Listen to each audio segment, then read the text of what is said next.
संकट आली आई जीवावरी धीरे निर्धारी सहावे।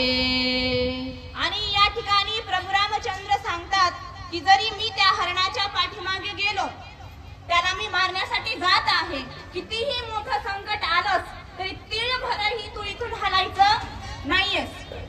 साधे म्हणतात ना की पहिल्या माणसांना वारा आला तरी कळायचं की पाऊस कधी येणार आहे, आभाळा बघितलं तरी कळतं की पाऊस कधी येणार आहे, अंदाज। आणि ते म्हणतात की 4 दिवसानं किंवा 5 दिवसानं किंवा पाऊस येईल, सगळ्यांनी घरी बसा।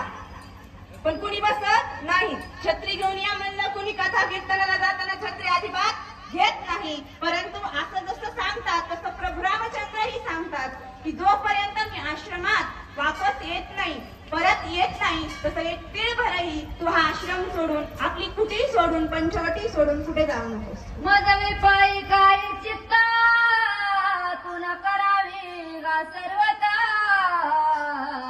सावधाने राखावी सीता मागुता मागुता सांगत।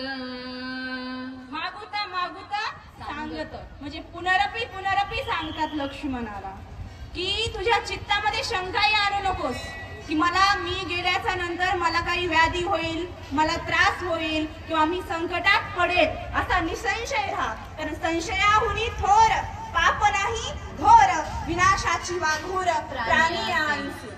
संसार उधळतात ते संशयामुळे, घर फुटतात तेही संशयामुळे, आणि भावाभावात वादही लागतो तोही संशयामुळे, आणि कुठल्याही वासनेचं मूळ दिसून होतं तेही संशयामुळेच होतं।